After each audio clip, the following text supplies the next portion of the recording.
एक दामाद अपने ससुर से, आपकी बेटी में दिमाग नाम की कोई चीज ही नहीं है। ससुर: बेटा, तुमने उसका हाथ मांगा था, दिमाग की तो कोई बात ही नहीं हुई थी। एक सरदार अपने दोस्त से: हमने कल इजी लोड वाले को बेवकूफ बनाया। दोस्त: अरे यार, वो कैसे?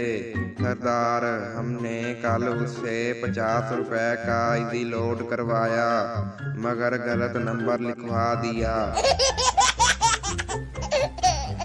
एक पठान ने सरकारी जमीन पर गैर कानूनी दीवार बनाई।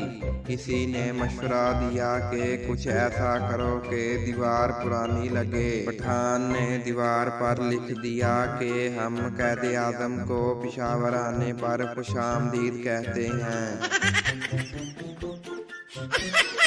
एक सरदार जलेबियां बेच रहा था और आवाज लगा रहा था कि आलू ले लो, आलू ले लो। एक आदमी ने पूछा: सरदार जी, ये तो जलेबियां हैं। सरदार: चुप हो जाओ वरना मक्खियां आ जाएंगी।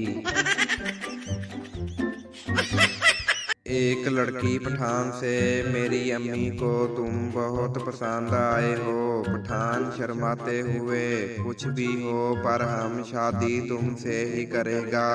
खाला से बोलो हमको भूल जाए।